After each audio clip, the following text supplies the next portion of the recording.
I'm Rika Burnham, Head of Education at the Frick Collection, and delighted to welcome everyone, not only to the Frick, but to the inaugural event of a new series, Salon Evenings. Salon Evenings are designed to expand the concept of the lecture across disciplines and encourage us to be in conversation with ideas, with the many arts, and with our speakers, and during the reception that follows, with each other. It is with great pleasure that I introduce my friend and colleague, Emerson Boyer, guest curator for David d'Angers, Making the Modern Monument. Come stand with me, Emerson, who will, yes, a well-deserved applause for a wonderful show. And Emerson will in turn introduce our marvelous speaker, Dana Gooley, for this thought-provoking and festive evening. Thank you. It gives me great pleasure to introduce tonight's highly anticipated speaker, Professor Dana Gooley, Associate Professor of Music at Brown University. Professor Gooley received his PhD from Princeton, and in addition to his current post at Brown, has taught at Harvard, Case Western Reserve, and Amherst College. An expert on 19th century music and musical culture, Professor Gooley has published numerous books and articles in that area. Most notably, his book, The Virtuoso Liszt, first published in 2004, as well as his edited volumes, Franz Liszt and His World of 2006, and Liszt and France, the latter published in 2012. Currently, he is writing a book on the aesthetics of improvisation in the 19th century, which relates to his other major area of research, the history of jazz. And as you might have gathered from our setup on stage, he is also an accomplished pianist. Tonight, Professor Gooley will discuss the 19th century phenomenon of the musical virtuoso. David d'Angers knew such mythical figures as Paganini and Liszt, and the sculptor's personal pantheon of great men included many performers and composers. The 19th century cult of fame weaved between various aesthetic forms, drawing together music, the visual arts, literature, and theater. I look forward to Professor Gooley's discussion of some of those fascinating threads. As usual, tonight's lecture is webcast live and will be available online at both the Frick's website and that of our partner, Fora TV. At the conclusion of the lecture, there will be a short discussion between myself and Professor Gooley. This will be followed by a reception in the garden court. Our exhibition, David d'Angers, Making the Modern Monument, will also remain open for an additional hour. I encourage you all to mingle and see the show before leaving tonight. Now please welcome Professor Gooley, whose lecture is entitled Music, Virtuosity, and the Stage of Romanticism.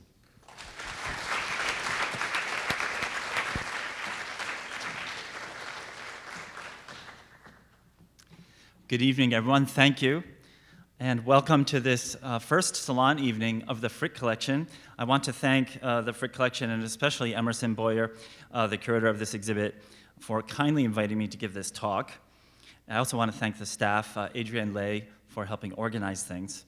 And I'm thrilled that you're reviving the institution of the salon. I have had dreams myself of reviving it myself, but I didn't have a room nearly this nice.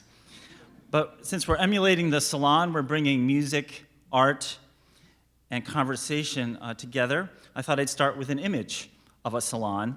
What you see here is Joseph Danhauser's 1840 painting entitled Franz Liszt Improvising at the Piano. This image is a sort of living pantheon of Parisian Romanticism. Standing in the center is Victor Hugo. Below him, Georges Sand, and to her left, probably Alfred de Musset. In the back, there are two Italians, Rossini and Paganini, joining arms, and they are dreamily lost in the foreground. You have Liszt's liaison and the writer Marie Dagout. Although Liszt is nominally the center of attention and his music commands the attention of his audience, Liszt deflects his own attention towards the bust of Beethoven, which appears to have hovered in the window straight from the heavens.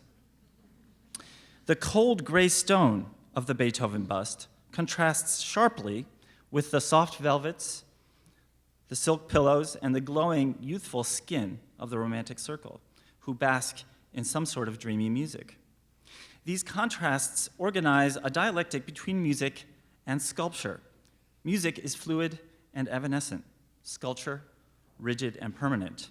And in this picture, the two media perform a mutual consecration. Liszt's playing is emanating toward Beethoven like incense and bringing the composer, in a sense, back to life. Beethoven's presence, in turn, validates the Romantic circle as the legitimate artistic heirs. By appearing in the form of a bust, Beethoven gives the Romantics, in the most literal sense, a solid pedigree. Music and sculpture communicate in different ways, but in the Romantic period, their aims were coordinated to a rare degree. This evening, I would like to explore some of those parallels by comparing David d'Angers' projects for sculpture and Franz Liszt's projects for music. I will also be interested in comparing their retrospective contributions to the visual culture, for Liszt was as much a figure of visual culture as of musical culture. Robert Schumann famously said of Liszt that if he were to play behind a curtain, a significant amount of his poetry would be lost. Now, Liszt and David are hardly a perfect match. David, for one, was a generation older than Liszt and established his credentials during the Restoration. And yet, David's peak years were arguably the 1830s, the period when Liszt's star was rising, and their work converged in some surprising ways. I will take my cue directly from Emerson Boyer's excellent catalog, published in association with this exhibit, and highlight 3 points of contact between Liszt and David. These are heroism, homage, and republicanism. So first to heroism. David d'Angers was the French sculptor most responsible for producing the visual code of modern heroism, a pantheon of great men taking the form of large statues in public spaces, sculpted busts in theaters or in parlors, and not in the least, coins and medallions with heads in profile. Here's an example of one such coin of Paganini. Here's another one of Liszt.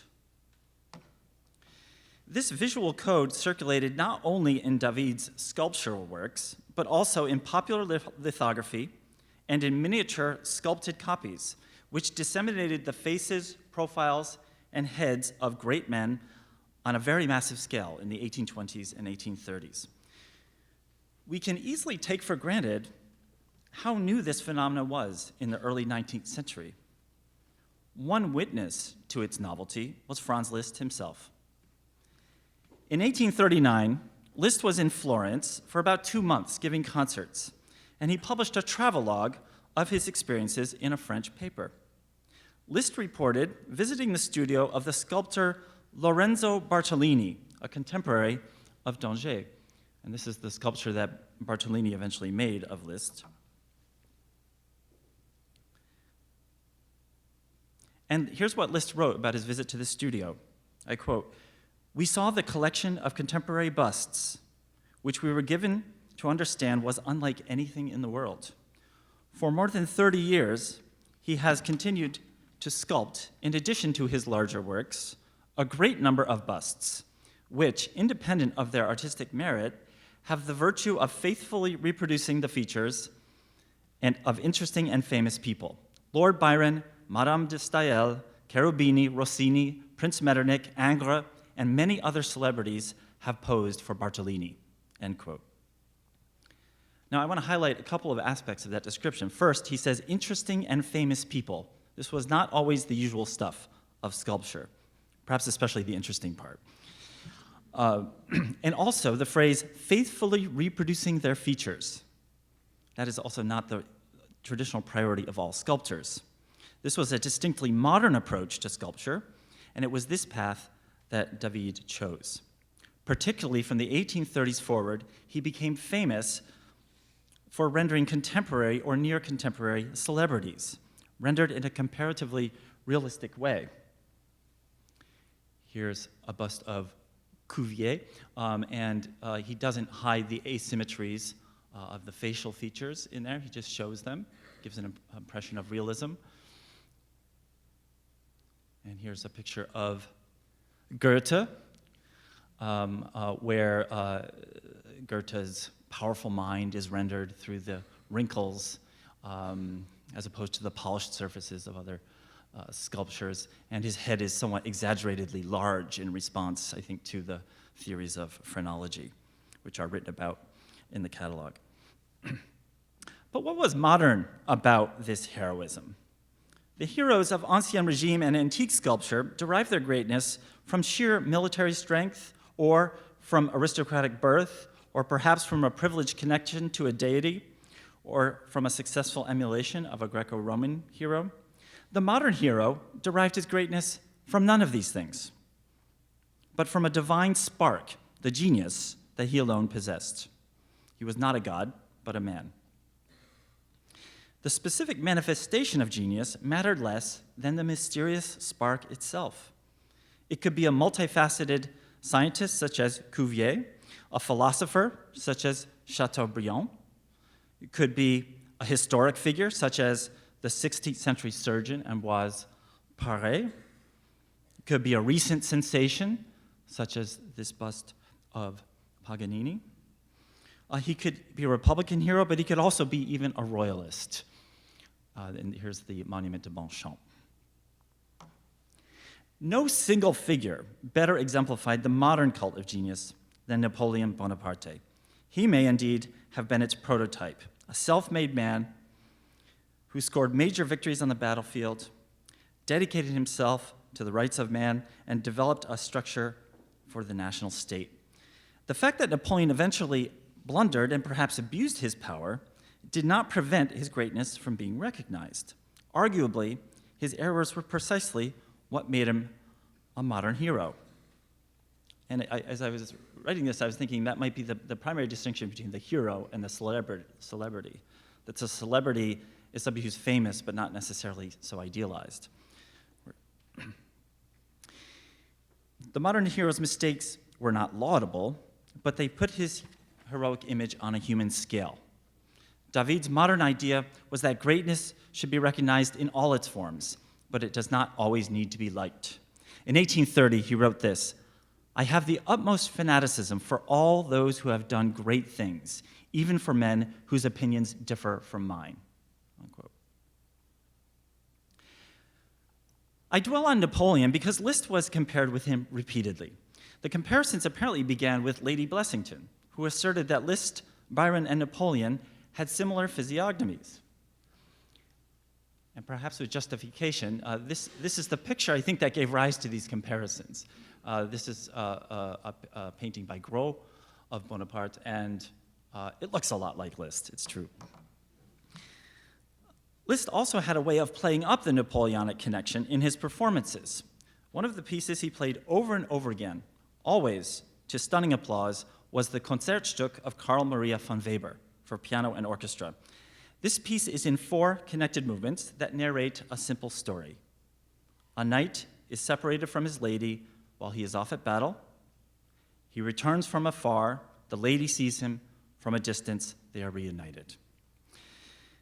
This moment of return in the story is rendered musically by a march that begins quietly, as if from a distance, and gets louder and louder until the hero, represented by the piano, bursts onto the scene. And this is my first example.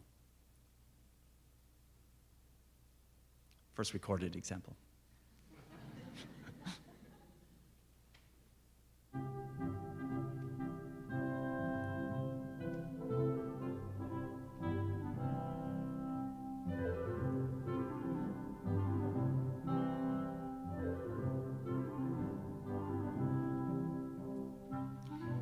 It's played by wind instruments to simulate a real military band.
it's striking to me how little that sounds like all the things Liszt ever composed.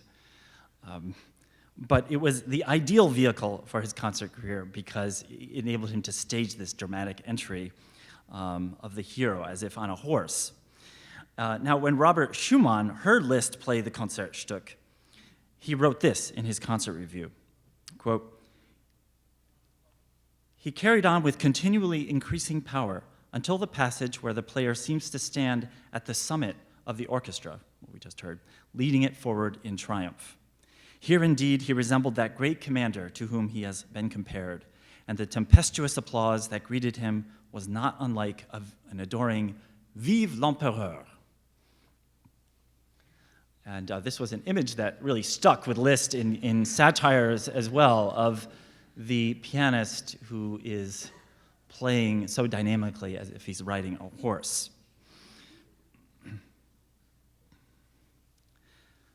Liszt's capacity to appear as a military hero at the piano depended upon a whole new choreography of musical performance, a gestural vocabulary that constitutes one of his major legacies. He greatly increased, for example, the sheer level of vertical motion into the piano keys. This was partly necessary because the keys of the modern piano were getting heavier, and he was searching for unprecedented volume and power. The generation of pianists preceding Liszt normally just used their fingers. They trained their fingers very hard. So they didn't want to use their wrists and arms very much. Everything just happens at a very local level. But Liszt started using his wrists much more, which is quite a bit more fun to watch. And it's even more fun if you start involving the forearms and the shoulders. Sorry. You get a lot more drama out of that. So this was partly a necessity, but it had a great aesthetic and visual complement to it.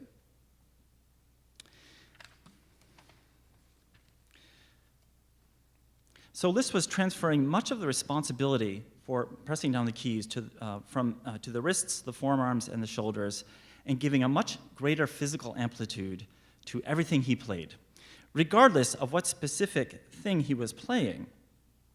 Audiences read his vertical gesturing into the keys as an image of control or domination or perhaps even punishment, as when Liszt destroyed pianos, as he often did. In the case of his trusted encore, the Grand Galop Chromatique, a piece he played over 1,000 times in his concert career, the vertical motions read a little bit differently. The galop, as a genre, was a rowdy popular concert dance known to everybody in his audience.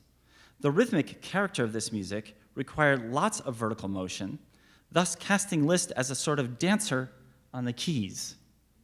And here is a cartoon of Liszt and some other musicians, but it's labeled in the lower right, Galop Chromatique. I can't tell if there's Grand in there too. But this was a piece, so this was a piece that, or a picture that was supposed to render it. And perhaps I can show you a little bit why by playing a little bit of this.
Etc. And unlike a lot of other Liszt concert pieces, that mode goes unrelieved throughout, because he doesn't build in, it's a ballroom dance essentially, so it doesn't build in some of the contrast, so it's just slapping away the whole time. And if in this picture, the dancing sort of spills over into almost a demonic image, I think it's because he does choose a chromatic theme that kind of gets under your skin. It's very giddy and a slippery melody that keeps rising, and you never know when it's going to stop. Liszt's choreography of virtuoso performance was borrowed heavily from a major change to the theater scene in the early 1830s. I mean the emergence of romantic drama in the hands of Victor Hugo and Alexandre Dumas. Liszt responded in particular to the brilliant acting of Frédéric Lemaitre, Marie Dorval, and Bocage, who had all paid their dues in acting melodramas in the entertainment district of Paris. Melodrama acting differed fundamentally from legitimate classical acting. Actors communicated with vigorous physical gestures, extreme facial expressions, and sudden violent contrasts of emotion. All of this to the accompaniment of constant music in the background. Liszt was following these developments closely, and he borrowed the body of melodrama as he reinvented his unique performance style. Here's just a caricature by Danton that shows this sort of contorted and extreme gesture that was typical of melodrama but was very contrary to the canons of classical acting. In the course of a single piece, sometimes in the course of a single page, Liszt would shuttle between despair, coquetry, and exaltation, and he would write these emotions into his face and his bodily gestures. This often reproduced image is meant to capture some of these states and postures. Each frame conveys a distinctly different affect, and Liszt's performances took people on a journey through these affects. David d'Angers once wrote that, quote, gesture is the language of sculpture. Well, Liszt made gesture the language of the virtuoso performer as well. Liszt was not alone in his theatricalization of musical performance. He had taken a significant cue, of course, from Paganini. Paganini's appeal had much to do with his gaunt, dark, Mephistophelian appearance, but he also had his own distinctive repertoire of gestures. His sweeping arm motions, bow in hand, were read in different ways. In Vienna, for example, his bow was compared to the emperor's scepter and the emperor's power over the audience. In Germany, it was compared to a magic wand with which Paganini conjured forth strange sounds. And this is one of the most fascinating effects Paganini was able to get by holding down a note in the left hand and plucking it, sounding it with the left hand alone, is that he'd be holding a bow and there'd be sounds coming out of the violin. People usually have their eyes on the bow, so it looked like a magic trick. And in France, guess what? The bow was compared to Napoleon's sword. So whatever the associations, Paganini had adapted violin performance to the modern public stage. At about the same time, Hector Berlioz was laying down some of the visual codes of the modern conductor, including expressive gestures and a striking pose on the podium.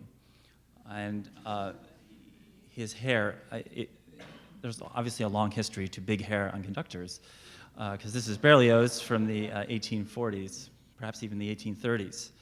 And it's striking, it strikes me in connection with sculpture that these caricature sculptures are a pretty significant aspect of the modern scene in Paris, because they present a kind of counter-monumentality, sort of something that can potentially satirize the pretentiousness of serious sculpture.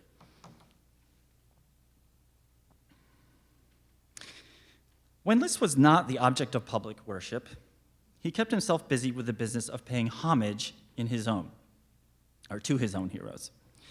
He helped establish Schubert and Weber, for example, as classic composers by programming their works at every opportunity and giving them larger space in the spheres of chamber music and piano music than they had previously enjoyed. This was particularly consequential for Schubert, whose songs Liszt played in elaborate, thought-out transcriptions. He expressed his immense admiration for Paganini with a set of 6 Paganini etudes based on the violinist's caprices for solo violin. Later in his career, Liszt helped disseminate the challenging music of Richard Wagner with dozens of transcriptions for the piano. This immense productivity in the sphere of transcription bears comparison with the output of coins and medallions of David d'Angers, which adapted classical forms of representation to the modern commercial market and brought them into the domestic space.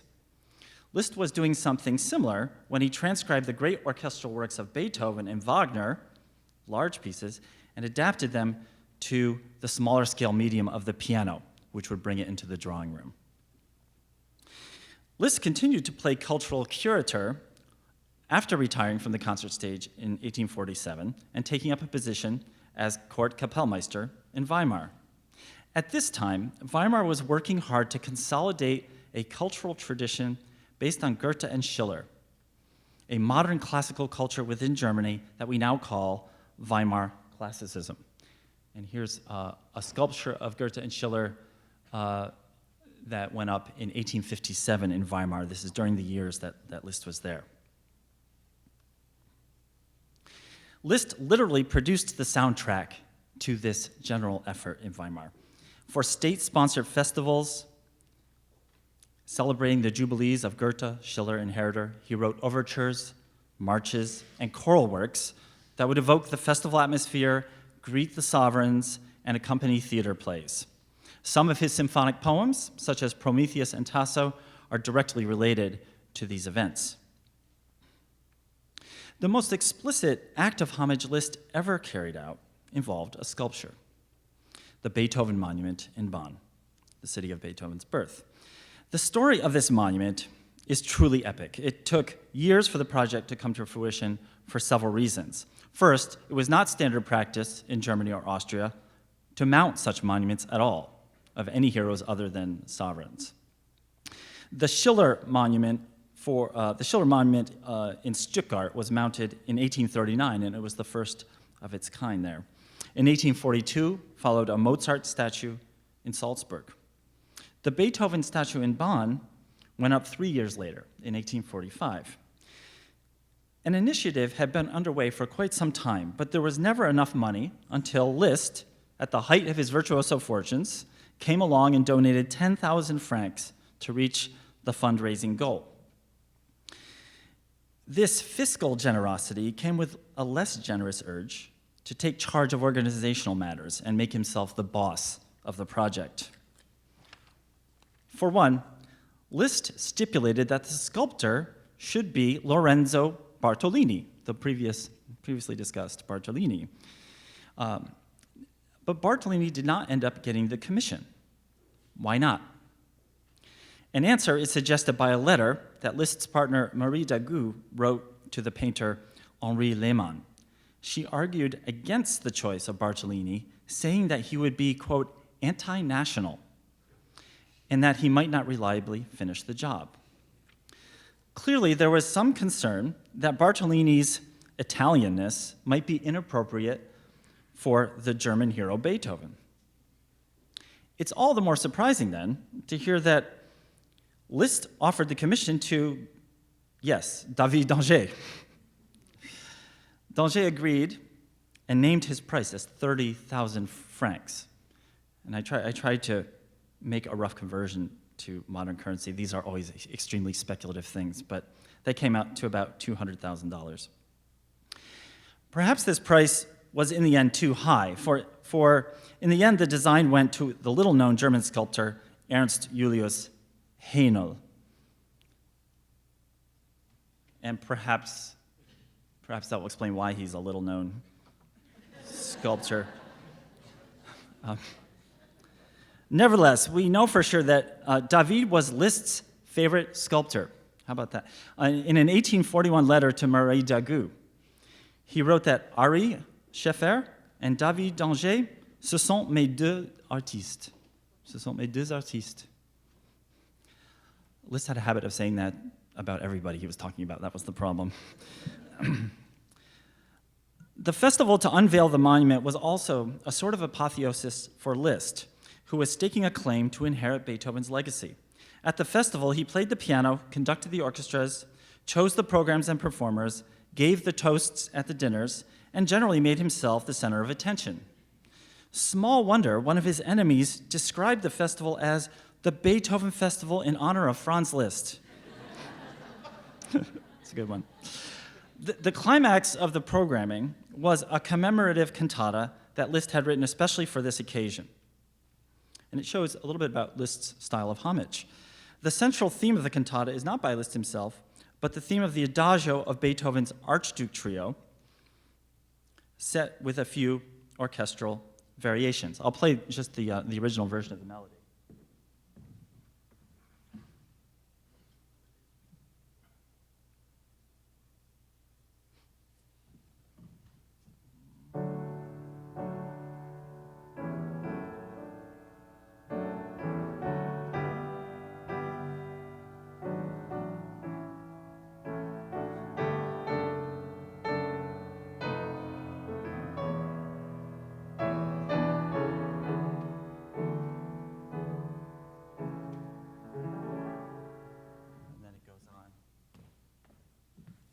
Like that. In the score of his cantata on this theme, Liszt called this melody andante religioso, although Beethoven originally did not write that word. So Liszt thought of it as a hymn, specifically a hymn for all nations, since this festival was intended by the sovereigns of various European nations. In the excerpt I'll play from the cantata here, the orchestra is joined by a solo tenor and then by a choir, after the model of Beethoven's Ninth. In this way, Beethoven's instrumental melody is transformed into the voice of the people, or potentially of all peoples. And this is the leitmotif, I think, in Liszt's approach to homage and also to heroism, is he tries to summon up some voice of the people. So we'll play the second recorded example now.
Okay, Liszt and David also shared a common commitment to Republican ideals of liberty and equality. Although David's politics sometimes confused his contemporaries. It is clear from his writings, from his later career especially, that he was a staunch Republican. His great unfinished project, one he obsessed over, was a monument to emancipation that would show the liberation of slaves from bondage. His republicanism was indicated in an amusing way by the prominent German sculptor Rietschel, who had this to say about David's Statuette of Liberty, quote, "Liberty poses in a theatrical stance, with a Phrygian cap and an apron-like dress. The idea and the representation is totally French, indeed unpleasantly so." And I would venture to guess this is the only time the phrase unpleasantly French has ever been uttered under the roof of the Frick. The figure of liberty also stands at the center of David's most public work, the collection of French heroes in the pediment at the Pantheon. Liszt proclaimed his commitments to liberty and equality most loudly in an 1835 manifesto called On the Situation of Artists and Their Condition in Society. Published in several installments, it was an extended plea to elevate artists from their subaltern position in society. The demands listed in the manifesto included the establishment of 2 state-based institutions for music, one a musical museum and the other a musical pantheon. Here are his words. "We demand, 1, a competition for religious, dramatic, and symphonic music every 5 years. The best compositions in these 3 genres will be solemnly performed for 1 month in the Louvre, and then acquired and published at government expense. In other words, the foundation of a new museum."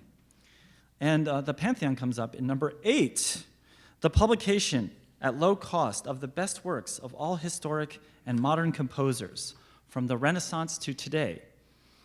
It will embrace the art in its entire development, starting from the popular song to arrive gradually at the choral symphony of Beethoven. This publication will take the title Musical Pantheon, unquote.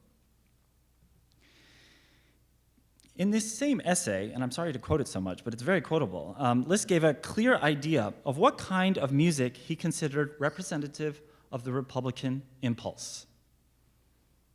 Quote, "The Marseillaise, which has proven the power of music better than the fantastic narratives of the Hindus, the Chinese, and the Greeks. The Marseillaise and the beautiful songs of the Revolution have been terrifying and glorious preambles. Yes, let us not doubt, soon we will hear in the streets, the hamlets, the villages, etc., songs, canticles, melodies, national hymns, moral, political, religious, made for the people, taught to the people, sung by laborers, artisans, workers, boys and girls, men and women of the people, etc." So he thought of the Marseillaise primarily as a voice of the people tune as well. Like many others, it was for him an emblem of liberty and equality, a vigorous, affirmative call to revolutionary action. The impact of the Marseillaise on his imagination is evident in his early work, Lyon, for piano. This piece pays homage to the silk workers of Lyon, who had revolted against their exploitation in 1831, provoking a violent government crackdown. This is portrayed in this lithograph from Lyon. And there is a motto on the flag there that was the motto always talked about. Apparently it was the way they roused themselves up. Vivre en travaillant ou mourir en combattant. Live working or die fighting. Now, Liszt was so inspired by this that at the beginning of his piece, Lyon, he actually modeled the opening motto on this. He essentially takes the syllables of those phrases and converts them into music. Vivre en travaillant.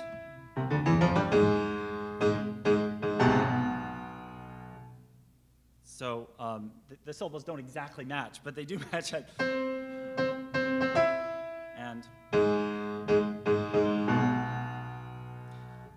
And there's a real contrast built musically that corresponds to the literary contrast of live working, which is affirmative, and or die fighting, which is dissonant and harsh. Okay, and he develops this with a characteristic gesture, this thrusting upward movement. He uses constantly throughout the work to give this insurrectional choreography to the pianist. Maybe you can just hear you can hear a little bit of this.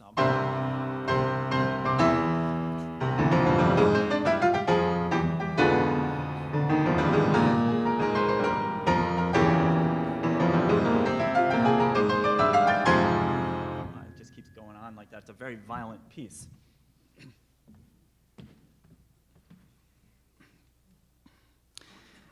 Now, Liszt's most famous commemorative work is Funérailles for piano, and it draws together these threads of homage, heroism, and Republican ideals. The subtitle of the piece, October 1849, refers to an event, the execution of Count Lajos Batthyány, that hit Liszt close to home. Batthyány was the leading figure in the struggle for Hungarian independence from Austrian rule, and he was being executed for his roles in the unsuccessful 1849 uprisings. Batthyány and Liszt had become close friends ever since Liszt's first concert tour of Hungary in 1840. And Batthyány's final words before the firing squad were, "Long live my country, come on, huntsman, shoot me." It's just, these stories, I never know if they're true, but they're irresistible. And the intense patriotism that Batthyány showed, completely uncompromising, awakened in Liszt a strong sense of attachment to the Hungarian nation and to Hungarian music. This work, Funérailles, stands out for its highly pictorial approach and for its compelling narrative scheme. And I'm going to want to take us through this because I think this work shows really well how Liszt created heroic images and the musical logic of heroism in his work.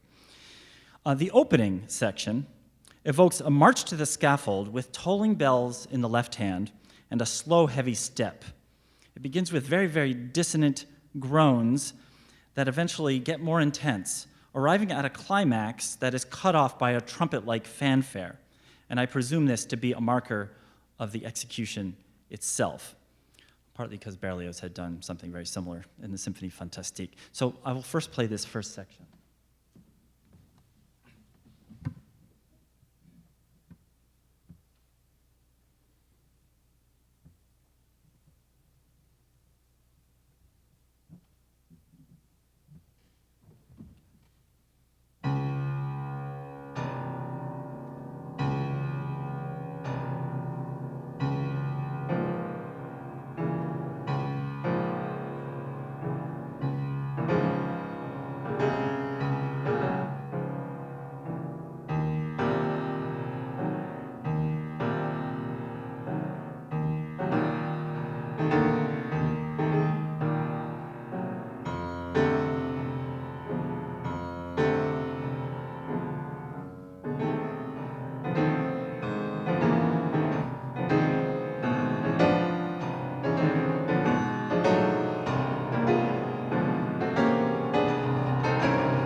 enters the first theme, the principal theme of the work, which is a funeral lament.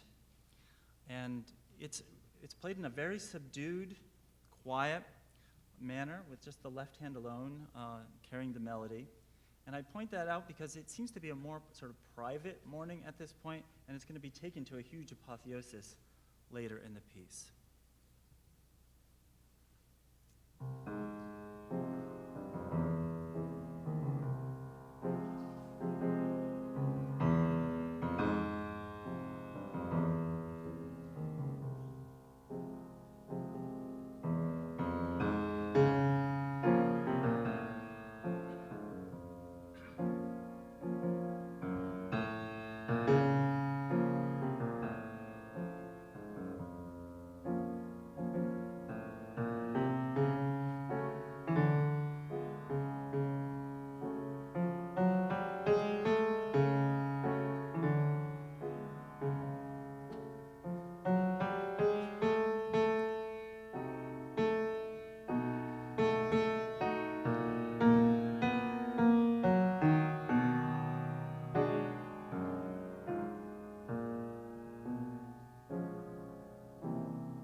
And now comes a new theme of a very different character. This one turns to the major. And this theme is written in the sostenuto long lines of the bel canto opera style. And that style tends to be used in operas for situations where a character seeks to escape their situation. A character in tragic circumstances who longs for some way out of it. And in the context of this piece, that mode tends to imply something about the dream of a liberated Hungary, the dreams for a better world after Hungarian liberation.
So he develops this melody for a little while, and he makes it more and more animated, as if the dream of freedom is getting stronger and stronger.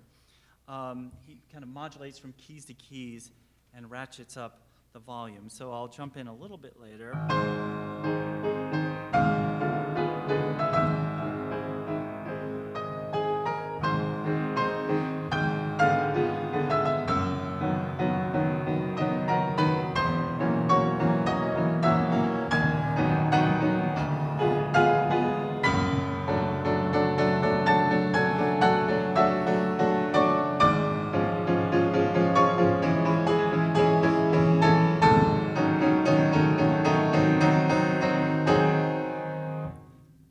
You might expect a very large resolution at that point, but instead he writes something completely different.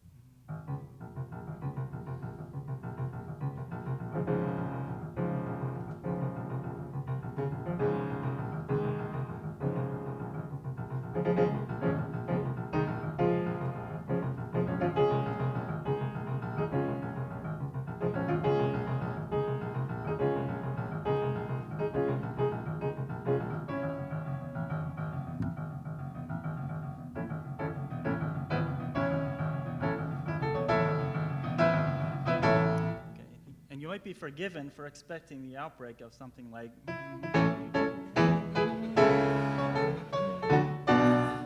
And that's precisely because the melody that Liszt has written for this is based on that revolutionary tone of the Marseillaise, but he can't use it for Hungary, of course.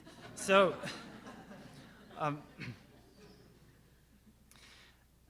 nevertheless, he takes this builds up slowly through several iterations of this melody to a huge climax. And I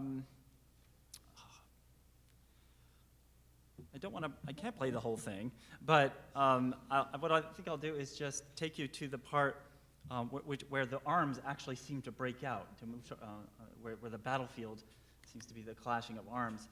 And you notice this scenario is very similar to what we heard in the Concertstück of Weber, a march-like theme gradually built up to. So here's the climax of the conflict, and it's going to be interrupted by a very, very dissonant chord that might represent the injury of Battagny or something like this. And then, finally, the heroic apotheosis of the main melody. Okay?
And then clearly the funeral music has come back. Battagny is dead, but the dream comes back.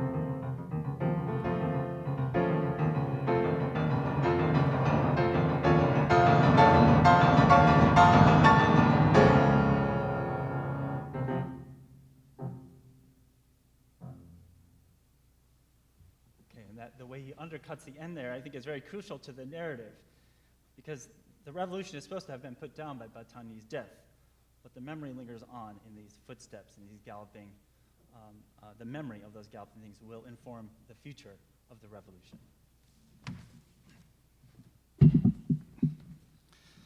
I've traced these various parallels between Liszt and David d'Angers to suggest that they were working in parallel paths in the 1830s and the 1840s.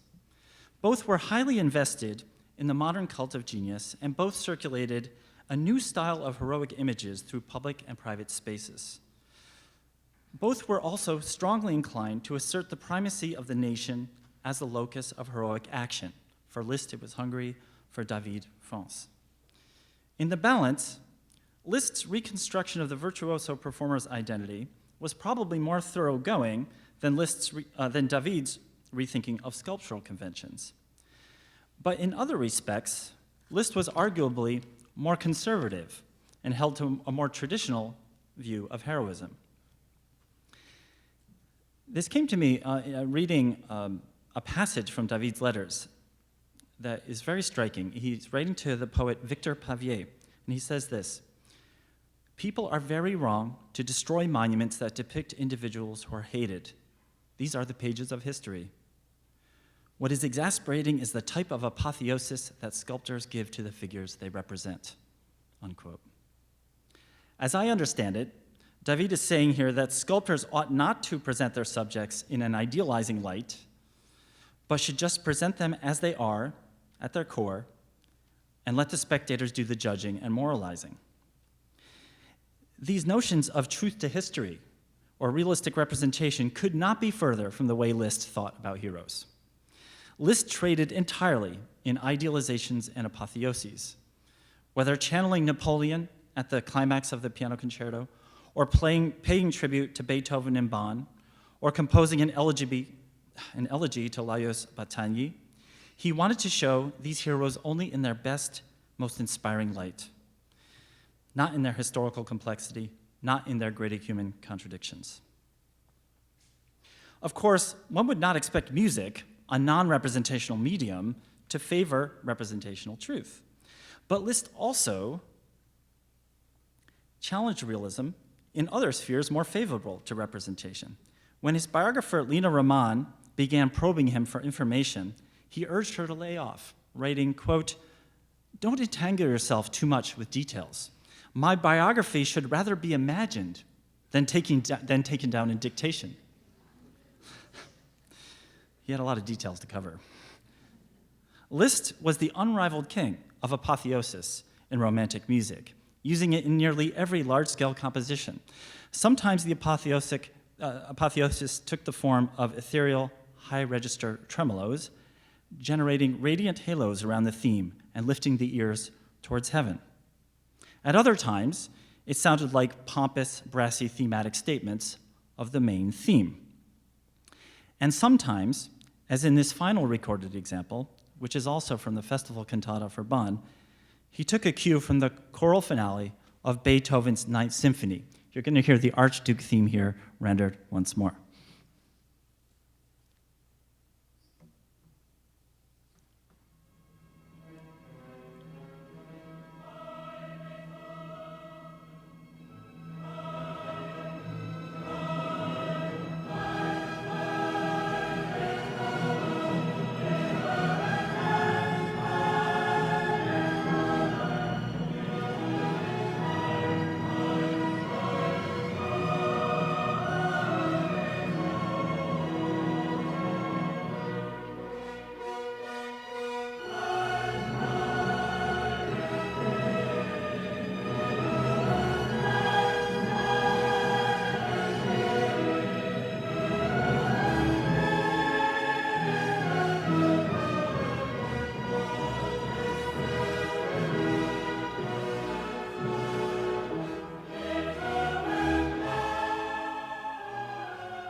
Thank you very much.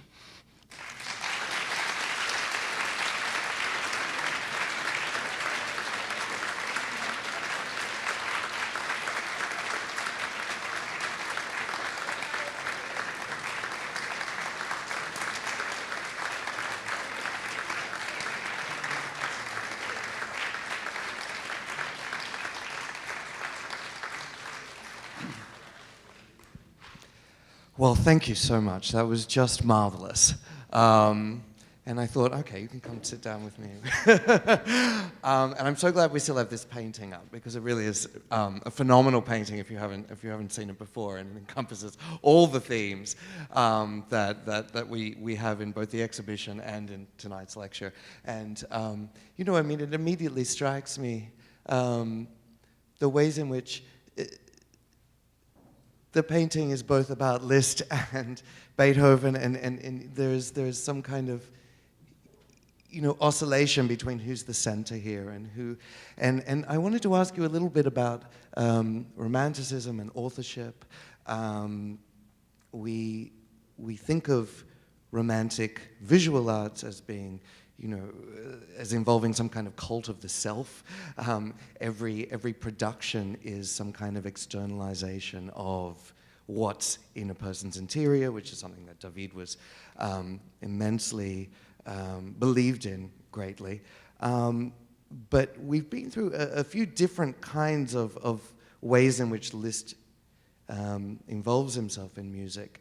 And I was wondering if you might talk a little bit about the problems of authorship that are involved in relation to a cult of the self when you are performing the work of another, and yet staking a claim as a virtuoso at the same time. And also when one is transcribing the work of another, but effectively producing a new work in itself. Yeah, well, it's an excellent question, and it's actually relevant to the title of this painting, which is Liszt Improvising. Because the score, I've seen this painting in Berlin, and one thing you see on the original painting that you see in no reproductions is that the score he's playing off says Eroica across the top. And Liszt's relationship to Beethoven encapsulates perfectly this oscillation you're describing. Between, you know, wanting to be an individualistic author on the one hand, but also wanting to submit yourself to a great author at the same time. And Liszt was very inconsistent on this. Early in his career, his identity as a virtuoso was still bound up in a fairly traditional notion that the virtuoso, when he plays concerts, plays his own music and improvises. And there was no notion of playing other people's music well. So when Liszt first started playing Beethoven in concerts, he was improvising on it all over the place. He was adding things, and at one point, Berlioz, who was a very close friend, told him that you've got to stop that. You know, Berlioz was very militant about you must follow the letter of the score. So Berlioz was totally invested in that authorship notion, the individual author and the unassailability of the score.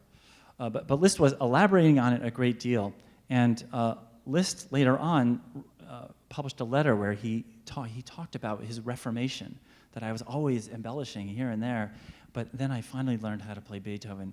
You know, you only get the real power when you play the notes as they are, and he made it sound like he had had a big, you know, an epiphany about how to be a great musician. But then that letter doesn't seem to have been related to his practice, because through the whole 1840s, he was playing Beethoven's the transcription of Beethoven's song Adelaide in concerts, and playing a huge cadenza in the middle of it, just going off the charts. And not only did he play these, he published 2 cadenzas for that piece, one of which is really huge. And so I think Liszt was really quite unsettled about who's the author, and found different solutions for it. However, I can shed light on one other aspect of this. He was often asked to make editions in the later 19th century. That was the era of the complete edition, or the first era of the complete edition of a composer's works. And he was often asked to be editor because if you had Liszt as an editor, it meant you were going to sell more copies instantly. So he edited Schubert's works and things like that. He was very meticulous in those. He actually did not add phrase marks. He didn't really want fingerings in there. That was in contrary to the practice of the time, where it was quite accepted to put in indications of, you know, extra crescendos, extra dynamic marks. So, you know, he did sort of go back and forth between these. Yeah.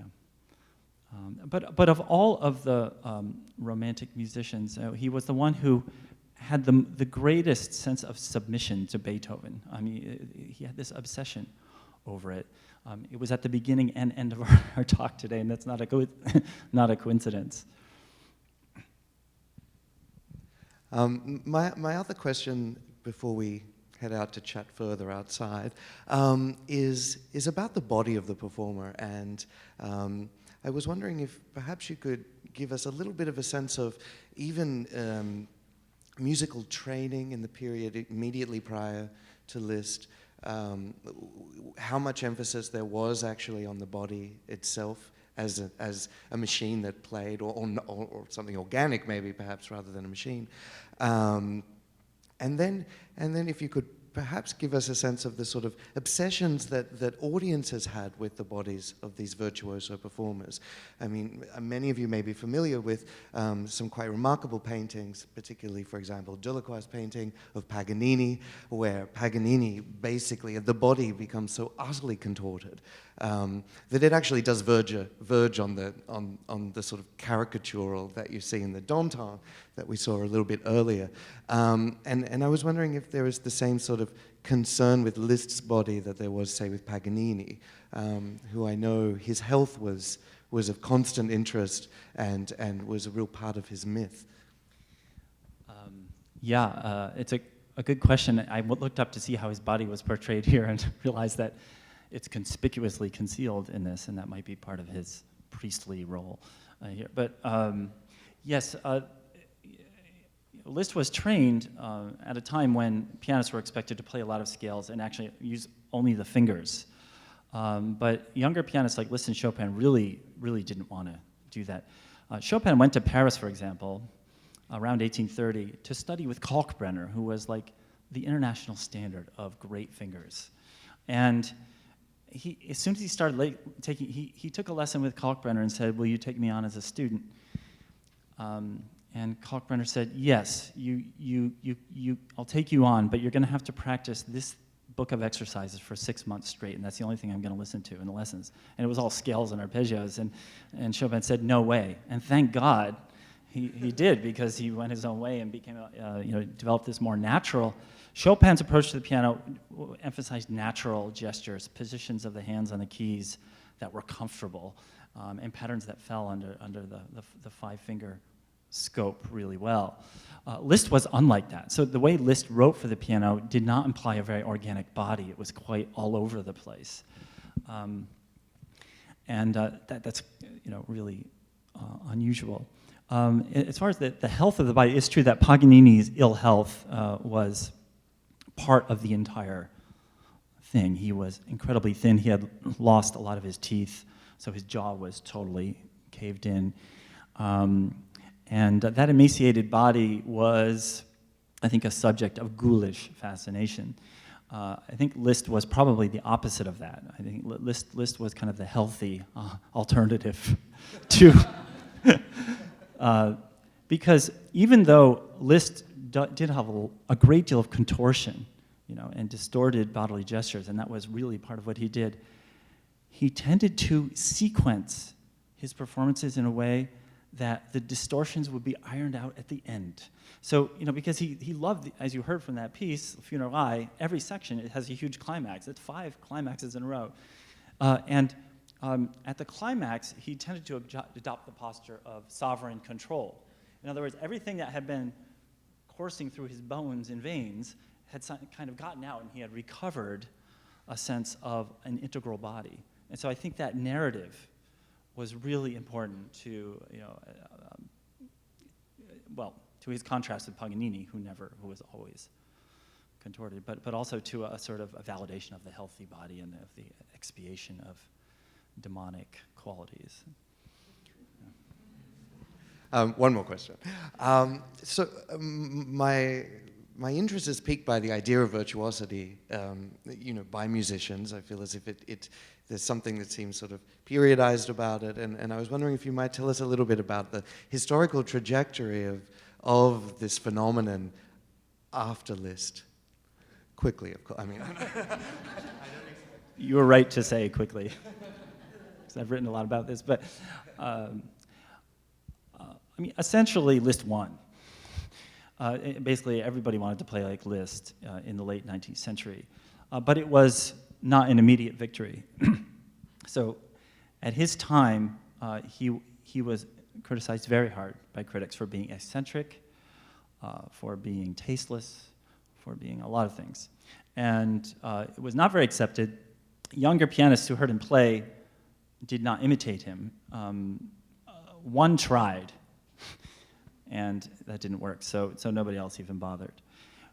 Instead, people were working much more in the tradition of Sigismund Thalberg, who was the great rival of Liszt at the time. And Thalberg had the density of texture of Liszt's music, which was an amazing thing. But he organized it differently. He didn't organize it in sort of discrete patches of sound.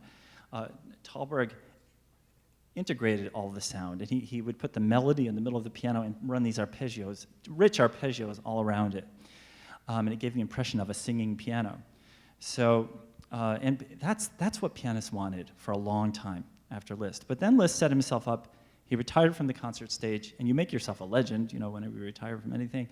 And that's when people started flocking to him and saying, I want a piece of this. So he taught most of the major pianists of the late 19th century. Now, not all of them really imitated him in all respects. I don't think anybody was quite as wild in their gesticulations as Liszt was. That element was moderated quite a bit, but by his own admission, his students were surpassing him already in the 1860s in terms of the level of the virtuosity alone. But they looked up to him like a god. Nevertheless, he was a charismatic figure. But the virtuoso tradition extends forward, of course, through pianists like Godowsky and Rachmaninoff into the early 20th century.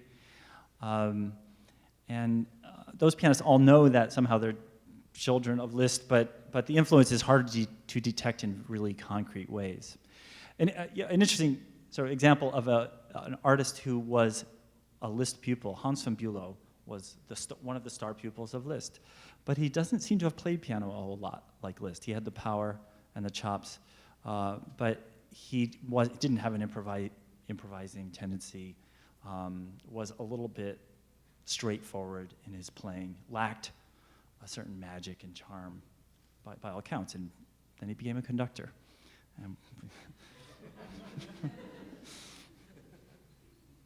Well, look, thank you very much, and I think you definitely deserve another round of applause. Thank you.